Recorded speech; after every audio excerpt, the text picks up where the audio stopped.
दिखाएगी उसके फोन में कर दे।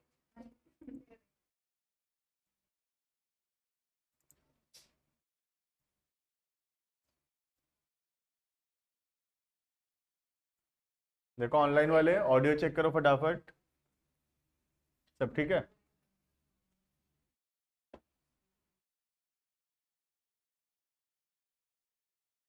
सब ठीक है ना ऑडियो?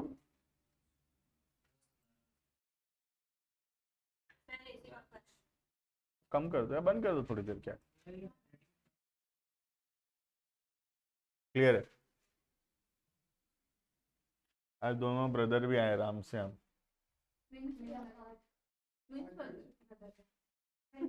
मिले नहीं, मिलना कभी आएंगे तो।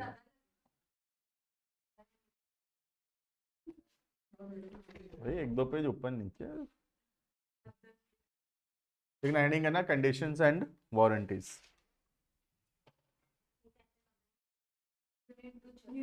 यूनिट टू स्टार्ट होगा।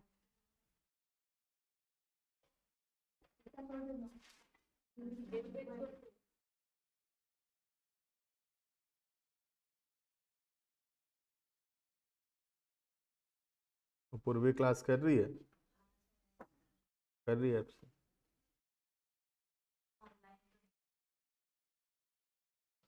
Condition and warranty. सुबह कितने जन रहते हैं लाइव में?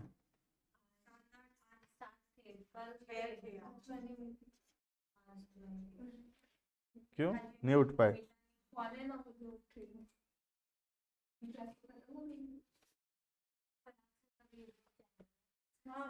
हाँ देखो स्टार्ट। ठीक है चलो देखना, दो चीज है, एक है कंडीशन और दूसरा है वारंटीज। ठीक है, मैं बताया था condition is the main part of the contract, जिसके वजह से कॉन्ट्रैक्ट हम लोग किए हैं उसको अपने बोलते हैं कंडीशंस। और वारंटी होता है कोलेट्रल, मतलब मेन पर्पस नहीं है, side purpose of the contract. अगर कंडीशन टूटता है तो हम कॉन्ट्रैक्ट को कैंसिल कर सकते हैं, कॉन्ट्रैक्ट कैन बी अवॉइडेड। लेकिन वारंटीज अगर टूटता है the contract can not be avoided, contract avoid नहीं हो सकता, हाँ हम डैमेजेस क्लेम कर सकते हैं। ठीक है, लिखना, in every contract of cell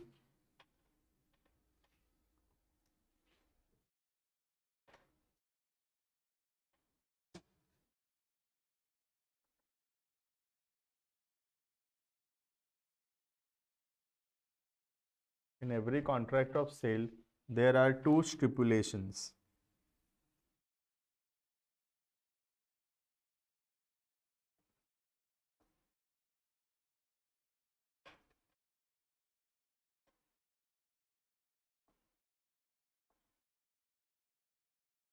There are two stipulations, that is a condition and a warranty. ठीक है, तो जो हम समझते हैं वारंटी गारंटी ये सब, उस तो बिल्कुल भी वैसा नहीं है। ठीक है, conditions and warranties. Next paragraph, a condition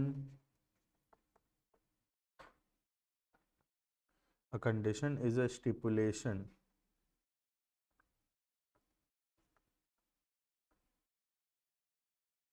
essential to the main purpose of the contract. A condition is a stipulation essential to the main purpose of the contract, जिसके वजह से कॉन्ट्रैक्ट एंटर किया गया है। Main purpose of the contract of cell.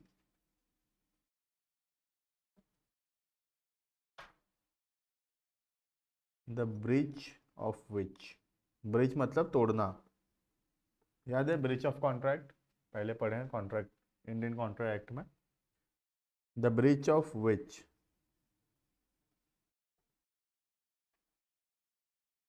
gives rise to right to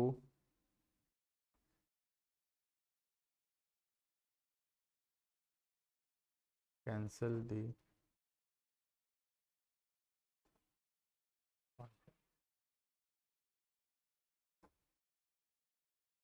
ठीक है। तो बोल रहे हैं कि कंडीशन एक ऐसा एसेंशियल एलिमेंट है कॉन्ट्रैक्ट का, मेन पर्पस है कॉन्ट्रैक्ट का, जिसके वजह से कॉन्ट्रैक्ट में एंटर किया गया है, और अगर वो टूटता है, उसका ब्रीच होता है, देन अधिकार है कि हम कॉन्ट्रैक्ट को कैंसिल कर सकते हैं। ठीक है। Next, a warranty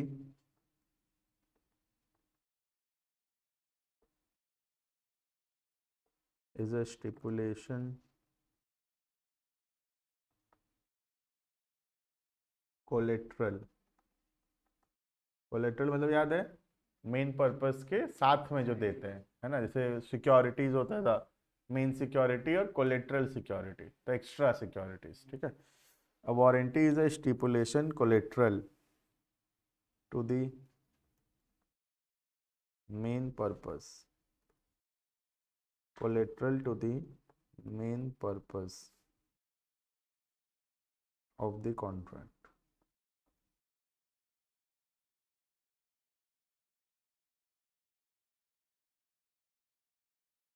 The breach of which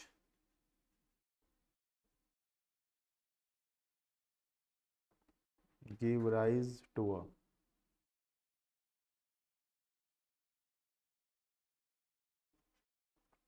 right to claim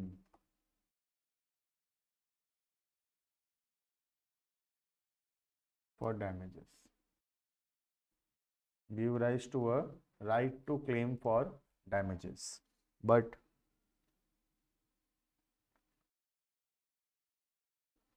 not to a right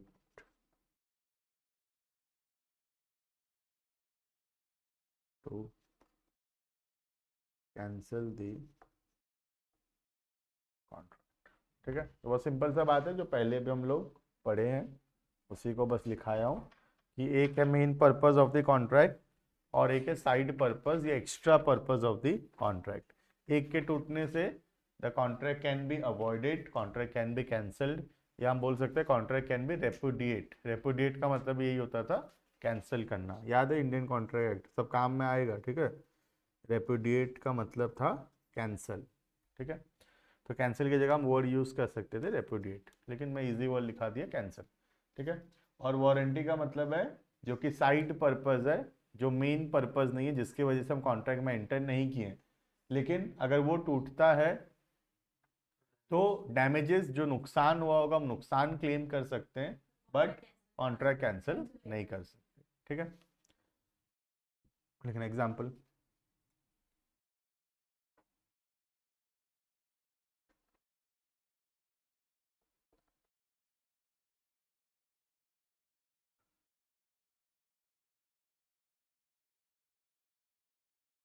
Mr. A wants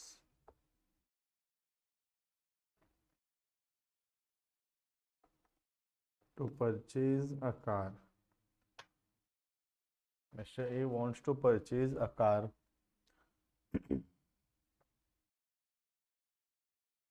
which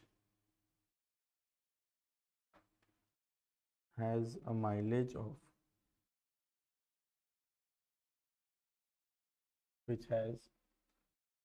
of 20 kilometers per liter.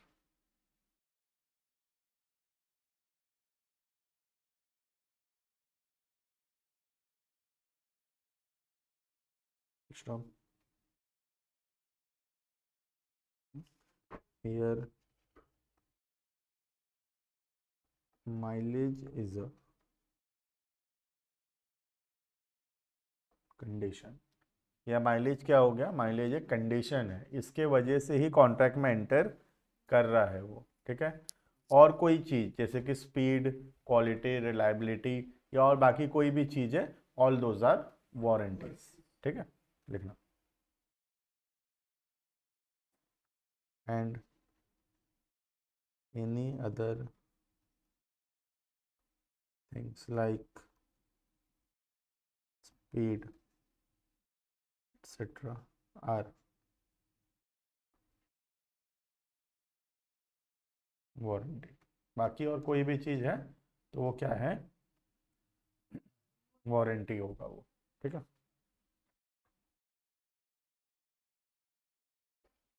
Next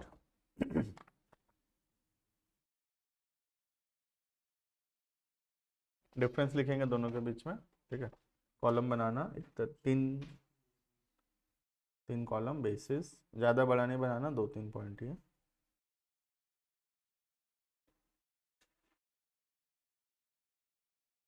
सबसे पहला बेसिस,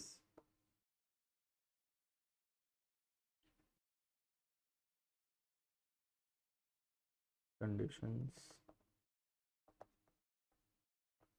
वारंटी, ठीक है। लिखा। सबसे पहला पॉइंट नंबर 1, सबसे पहला क्या रहता है, दोनों का मीनिंग, कंडीशन क्या है, मेन पर्पस, और वारंटी क्या है, कोलेटरल पर्पस, ठीक है।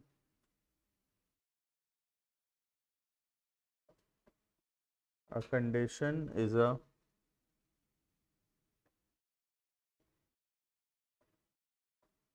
main purpose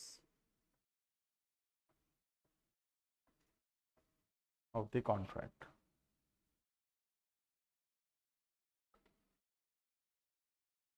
उधर लिखना, a warranty is a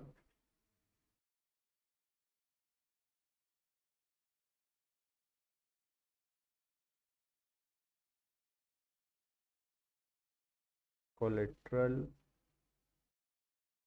purpose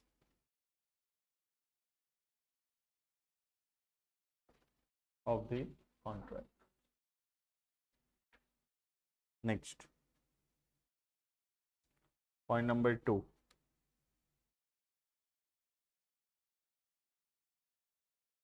in case of breach, obvious सा बात है, कंडीशंस में कॉन्ट्रैक्ट कैंसिल कर सकते हैं।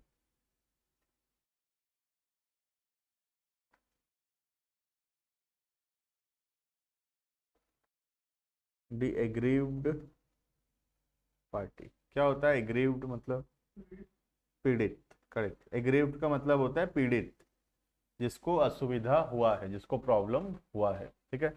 The aggrieved party can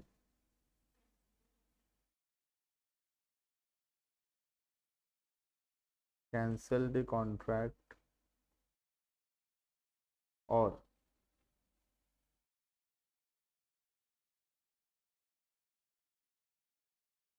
claim damages or both, ठीक है। that depends on the type of contract, क्या कॉन्ट्रैक्ट है, क्या नुकसान है, केस टू केस वो डिफर करेगा, ठीक है। डैमेजेस भी क्लेम हो सकता है, कॉन्ट्रैक्ट कैंसिल भी हो सकता है, या एट टाइम्स दोनों भी हो सकता है, ठीक है। That depends on the type of contract and the amount of damages that the person has suffered, ठीक है। Next, the aggrieved party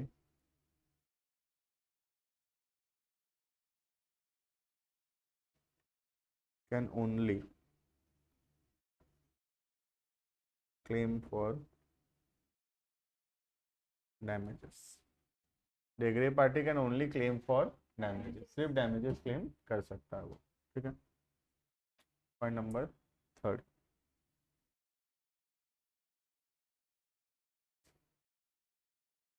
conversion of stipulation,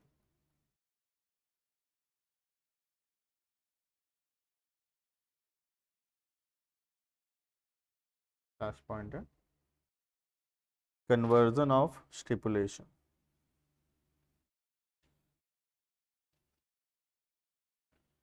conversion का मतलब होता है कन्वर्ट करना, ठीक है। अब कौन सा बड़ा पावर है इसमें से, कंडीशन बड़ा पावर है और वारंटी छोटा पावर है, ठीक है। तो किसी के पास अगर कंडीशन का अधिकार है, ठीक है, वो चाहे तो उसको वारंटी जैसा मान सकता है। मतलब मेरे पास अधिकार है कि मैं कॉन्ट्रैक्ट को कैंसिल कर सकता हूँ, कंडीशन है मेरे पास, मैं कॉन्ट्रैक्ट को कैंसिल कर सकता हूँ, लेकिन मैं कैंसिल नहीं करना चाहता, मैं डैमेजेस क्लेम करके खुश हूँ, तो मैं डैमेजेस क्लेम कर सकता हूँ। और इसमें क्या हुआ, अगर मैं डैमेजेस क्लेम किया तो मैं क्या माना, इसको वारंटी के टूटने जैसा माना और उसके जैसा डैमेजेस क्लेम करके खुश रहा।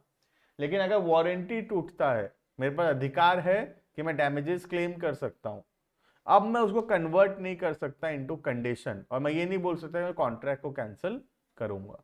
तो a condition can be converted into a warranty. Condition के टूटने को मैं वारंटी के टूटने जैसा मानकर वारंटी में जो अधिकार है वो अधिकार मांग सकता हूं, लेकिन वारंटी के टूटने से मैं कंडीशन वाला अधिकार नहीं मांग सकता। जो वारंटी में अधिकार है उतना ही मुझे सिर्फ मिलेगा। समझ में आ रहा है?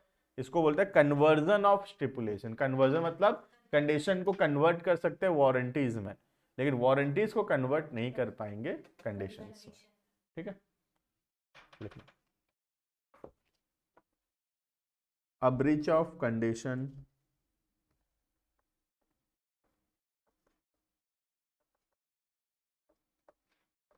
may be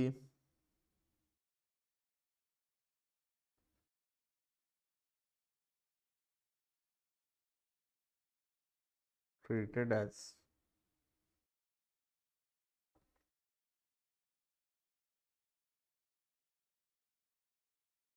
breach of warranty. A breach of condition may be treated as a breach of warranty. लेकिन उधर a breach of warranty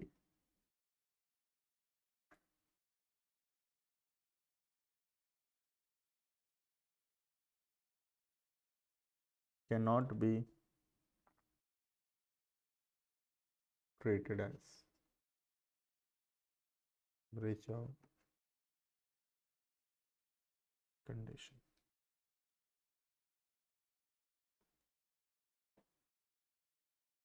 ठीक है, क्योंकि ऑब्वियस बात है, जो बड़ा पावर है, कंडीशन ज्यादा बड़ा पावर है, तो हम उसको कन्वर्ट कर सकते हैं वारंटी। वारंटी बहुत छोटा सा पावर है, ठीक है, लेकिन वारंटी को हम कन्वर्ट नहीं कर पाएंगे कंडीशंस में। ठीक है, नेक्स्ट।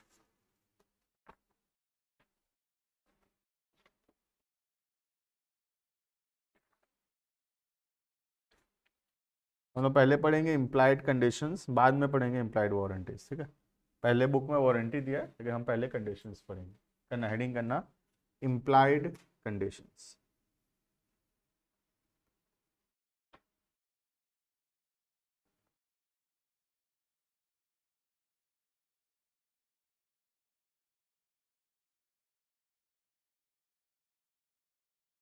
एक होता है एक्सप्रेस्ड और दूसरा होता है implied.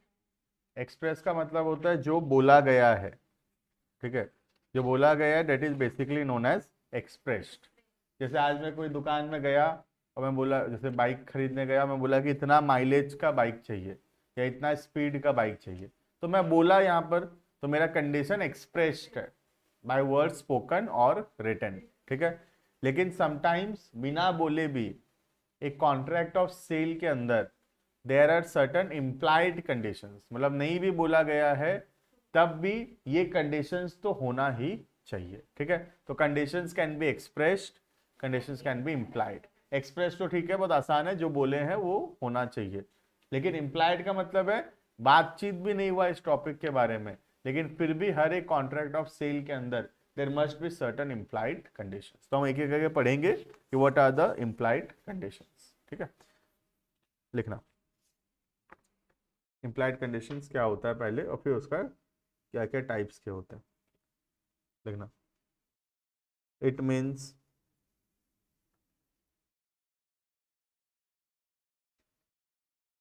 those it means those conditions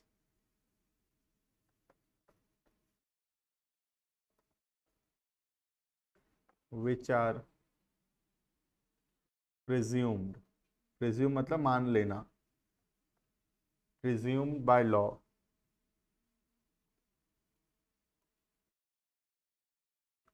to be present in every contract of sale, हर एक कॉन्ट्रैक्ट ऑफ सेल के अंदर ये तो है ही, ये प्रिज्यूम कर लिया गया, ये मान लिया गया है, ठीक है, full stop. Following are the implied conditions.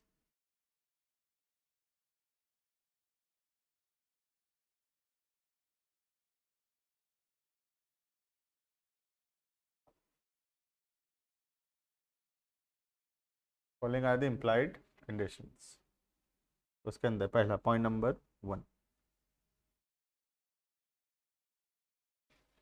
ठीक है। हम चाहे तो सेक्शंस यहाँ पर लिख सकते हैं, क्योंकि यहाँ ये वाला इंपॉर्टेंट है बहुत, चैप्टर के अंदर यूनिट 2 के अंदर सबसे इंपॉर्टेंट पार्ट यही वाला पार्ट है, इम्प्लाइड कंडीशंस। बाकी सब आसान भी है और उतना ज़्यादा इंपॉर्टेंट भी नहीं है, ये जितना इंपॉर्टेंट है, ठीक है। देखना, कंडीशन एज टू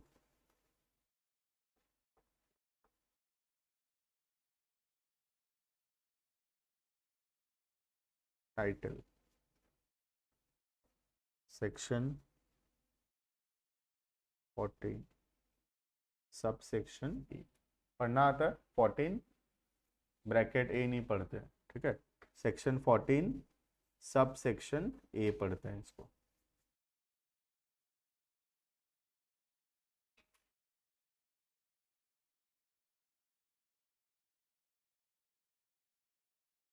ठीक है, तो कंडीशन एज टू टाइटल, पहले बार इसका मतलब क्या है, टाइटल का मतलब क्या है पता है किसी को, what do you mean by हक है, या फिर और कुछ वर्ड्स बोले तो ओनरशिप,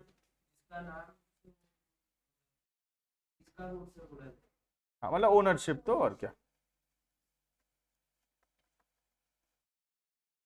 ओनरशिप, ठीक है। तो कंडीशन एज टू टाइटल का मतलब है कि आज अगर हम किसी से कोई सामान खरीद रहे हैं, तो वो ये मिस्टर ए है और ये सपोज मिस्टर बी, ये सामान खरीद रहा है, मिस्टर बी सामान खरीद रहा है फ्रॉम मिस्टर ए, ठीक है। अब जब मिस्टर बी ये सामान खरीद रहा है, इट इज इम्प्लाइड कि इसका मालिक कौन है, ए इसका मालिक होगा, दिस इज इम्प्लाइड, ठीक है, क्योंकि ए सामान बेच रहा है और बी सामान खरीद रहा है, तो ये इम्प्लाइड है कि ए इसका ओनर होगा, ए के पास इसका टाइटल है, और बी ये एज्यूम कर सकता है, बी ये प्रिज्यूम कर सकता है कि मिस्टर ए इसका मालिक होगा, ठीक है। हमको ये चेक करने का जरूरत नहीं है कि मिस्टर ए इसका मालिक है या फिर नहीं है। अगर सामने वाला सामान बेच रहा है तो हम ये एज्यूम कर सकते हैं कि वो उस सामान का मालिक होगा, तभी वो सामान को वो बेच रहा है। आज तुम कोई दुकान में गए, सपोज कार खरीदने गए, कार शोरूम में गए, कार पसंद आ गया, तो वहां पर तुम ये यही तो प्रिज्यूम करोगे कि कार का मालिक कौन है, ये शोरूम वाला कार का मालिक है, तभी तो ये अपने को बेच रहा है। या उससे पूछने का जरूरत है कि कार तेरा ही है, तो ऐसे पूछने का जरूरत है, कितना ऑकवर्ड लगेगा। सोचो तुम एक पेंसिल भी खरीदने गए एक स्टेशनरी दुकान में, लगे तेरा ही है तो ये पेंसिल, तू जो बेच रहा है तेरा है तो ये हमको पूछने का जरूरत नहीं है। इट इज प्रिज्यूम्ड कि सामने वाला बेच रहा है उस सामान को, तो वो उसका मालिक होगा। तो वही बोल रहा है पॉइंट नंबर 1, इम्प्लाइड कंडीशंस। ये क्या चल रहा है, इम्प्लाइड चल रहा है, ठीक है, मतलब पूछने का जरूरत नहीं है, लॉ मान लिए कि ये है। तो implied condition as to title का मतलब है कि जब एक व्यक्ति सामान बेच रहा है तो ये प्रिज्यूम्ड है कि वो उसका मालिक होगा, तभी उस सामान को वो बेच रहा है। और जो बायर है वो ये एज्यूम कर सकता है, उसको कोई चेक करने का जरूरत नहीं है, वो एज्यूम कर सकता है कि मिस्टर ए उसका ओनर है, तभी वो सामान को वो बेच रहा है, ठीक है। अब मन में डाउट आ गया, सर मिस्टर ए ओनर नहीं हुआ तो फिर बाद में क्या होगा मिस्टर बी का, ये सब आगे चल के है, ठीक है। लेकिन ये बता दो कि मिस्टर बी के नजरिए से अगर देखोगे तो बी जो सामान खरीद रहा है ये एज्यूम करके खरीद सकता है बी कि ए इसका मालिक होगा। बाद में अगर ए मालिक नहीं भी निकला, अगर रियलिटी में ए मालिक नहीं भी निकला तो इसमें बी का कोई गलती नहीं रहेगा, ठीक है। बी के पास ओनरशिप बी को मिलेगा, क्योंकि बी ये एज्यूम करके ही खरीदा था कि ए मालिक होगा, और लॉ यही बोलता है कि एक व्यक्ति सामान खरीदते वक्त ये एज्यूम कर सकता है, ठीक है। क्लियर है? अब ये सब डाउट आएगा, तो ओरिजिनल मालिक का फिर क्या होगा, ये जो बेच दिया इसका क्या होगा, ठीक है। वो सब फिर उनका मैटर है कि वो लोग केस फाइल करेंगे, वो लोग उसको सॉर्ट आउट करेंगे। बी के नजरिए से वैलिड परचेज है और वो उसका मालिक बनेगा, ठीक है। लिखना। फिर बोलोगे सर जमीन में क्या होगा, इसका बिल्डिंग में क्या होगा। लॉ बोल दिया हटाओ इसको, लैंड बिल्डिंग सब हटा दिया, गुड्स के डेफिनेशन से हटा दिया, इमूवेबल हटा दिया है। तो जमीन वमीन के बारे में यहाँ बात मत करना कि सर कोई जमीन का फ्रॉड कर दिया, मालिक नहीं है, बेच दिया, वो पॉसिबल नहीं है यहाँ पर, क्योंकि सेल ऑफ गुड्स एक्ट बोलता है मूवेबल को देखो, इमूवेबल हटाओ। इमूवेबल के लिए अलग लॉ बना दिए, तो वहां अलग रूल्स रेगुलेशन है, ठीक है। लिखना कंडीशन एज टू टाइटल। लिखना in every contract of cell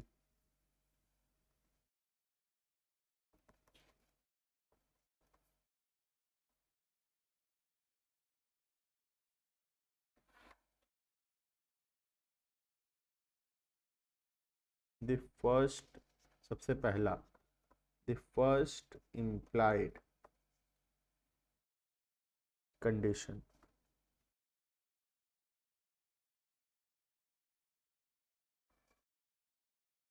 on the part of seller, the first implied condition on the part of seller is that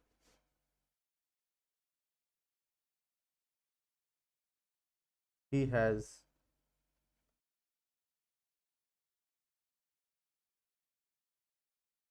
has right to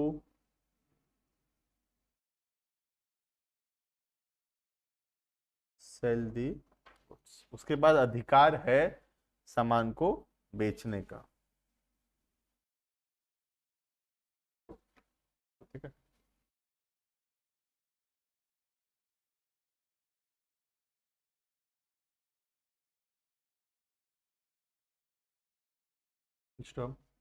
A buyer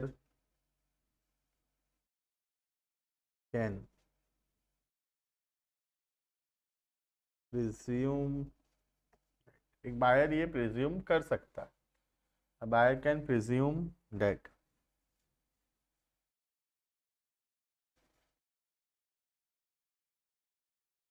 a buyer can presume that the seller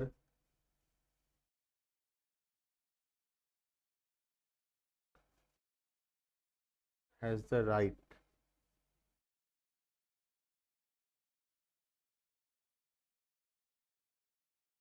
to sell the goods,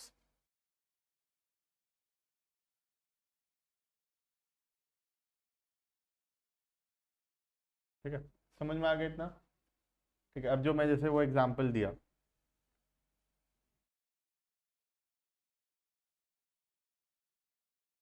अब ये छोटे छोटे cases में होगा। पहली बात तो immovable पे तो ये एप्लीकेबल है ही नहीं, मूवेबल का बात चल रहा है यहाँ पर, ठीक है। तो कार, ट्रैक्टर और ऐसे सब छोटे छोटे चीज़ों पे ही होगा ये, ठीक है।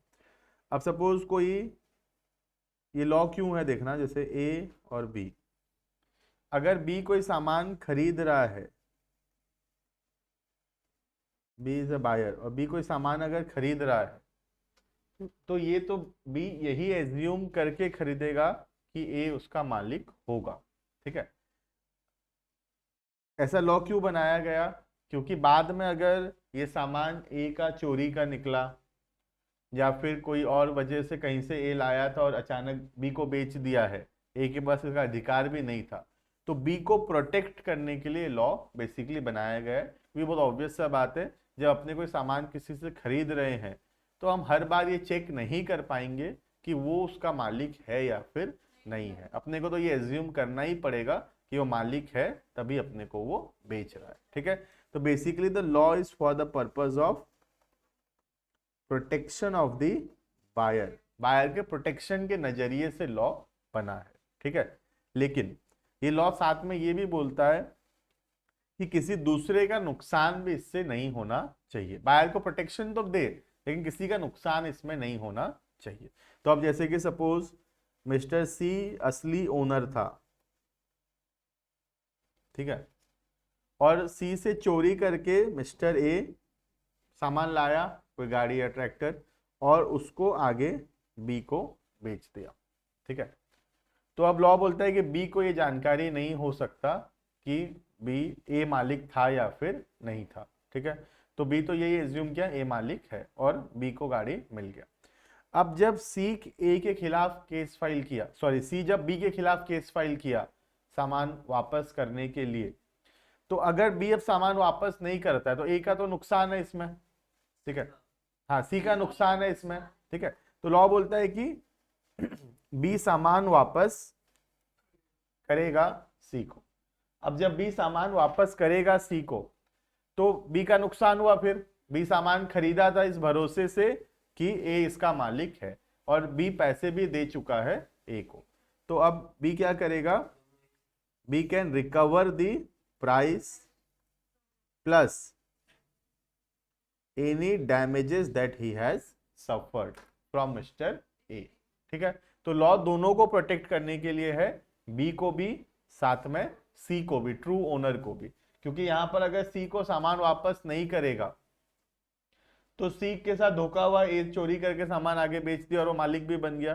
तो सी को सामान वापस मिलेगा, लेकिन साथ में बी को प्रोटेक्शन मिलेगा कि चोरी का सामान खरीदा फिर भी उसको कुछ नहीं होगा, क्योंकि लॉ मानता है कि ये तो यही सोच के खरीदा था कि ए मालिक होगा, ठीक है। तो बी को प्रोटेक्शन मिला, चोरी का खरीदने के बाद भी उसको कुछ प्रॉब्लम नहीं हुआ, बिकॉज वो नहीं जानता था।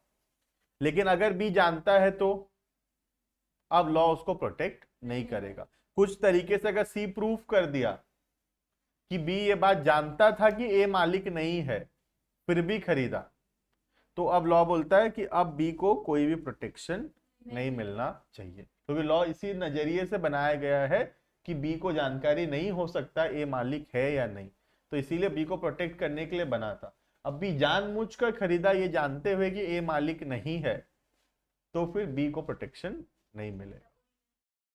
सामान तो रिटर्न करेगा, पैसा भी नहीं मिलेगा ए से वापस, क्योंकि लॉ कोई भी प्रोटेक्शन इसको नहीं दे रहा, ठीक है।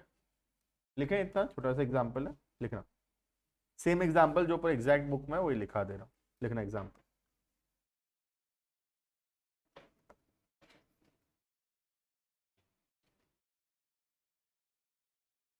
Mister A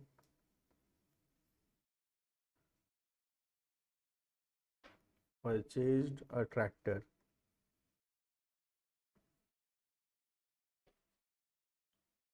Mr. A purchased a tractor from Mr. B, B से खरीदा, ठीक है, who had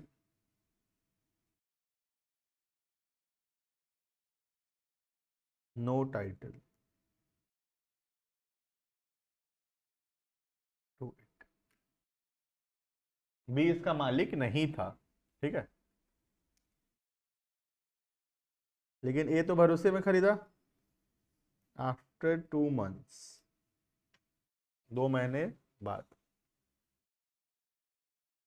the true owner, असली मालिक, द ट्रू ओनर स्पॉटेड,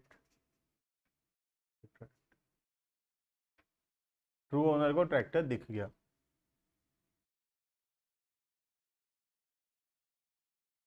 इससे डिमांड करेगा ए से, क्योंकि ए के पास है अभी गाड़ी, and demanded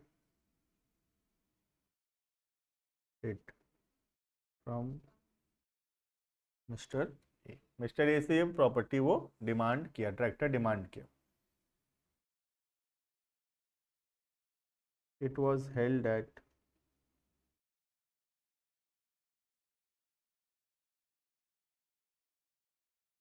mister A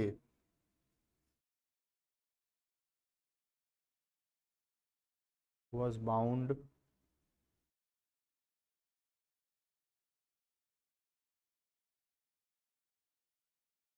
to hand over the tractor. Mister tractor तो वापस देगा, लेकिन उसको प्रोटेक्शन है, उसको पैसा वापस मिलेगा। And A would sue B, A B के खिलाफ केस फाइल कर सकता है। A could B sue B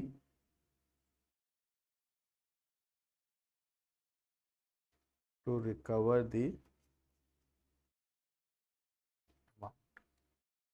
amount plus कोई डैमेजेस हुआ होगा तो वो भी मांग सकते हैं, ठीक है।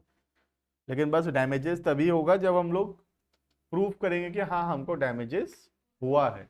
ऐसे नहीं कि हम कुछ एक्स्ट्रा मांगना चाहते हैं, एक्स्ट्रा ऐसे मिलेगा नहीं, है ना। हमको प्रूव करना होगा कि हमको सच में कोई नुकसान हुआ है ए के ये फ्रॉड के वजह से, ठीक है। क्लियर है इतना?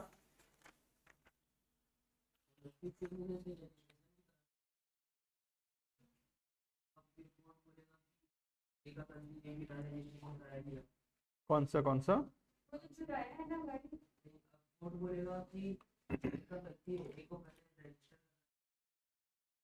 हाँ, ए का वैसे गलती है भी, ठीक है। ये ट्रैक्टर जो खरीदा है, लेकिन अगर अब सपोज बी बेचा है, तो अब ये है कि बी सक्सेसफुली ए को बेच दिया, तो जरूर बी उतना मतलब वो चालू होगा, वो उतना पेपर वर्क वर्क, तभी तो वो ए खरीदा, वरना तो ए को पता चल जाता तो ये खरीदता ही नहीं। और अगर ए को पता होते हुए भी वो खरीदा है तो फिर पैसा भी वापस, ट्रैक्टर भी वापस करना पड़ेगा और पैसा भी वापस नहीं मिलेगा। क्लियर है इतना? हाँ होता है, जो गाड़ी में तो कितनी बार होता है सेकेंड हैंड, लेकिन वैसे करना नहीं चाहिए, क्योंकि अगर कुछ भी होता है तो फिर जो पहला ओनर है उसके खिलाफ आएगा वो, ठीक। चलो इतना पढ़ेंगे कंडीशन एज टू टाइटल तक, ठीक है। बाकी नेक्स्ट क्लास, और कितना, एक क्लास में कंडीशन तो सारा खत्म हो जाएगा। ये बहुत छोटा चैप्टर है, 3 क्लास 2 क्लास 3 क्लास।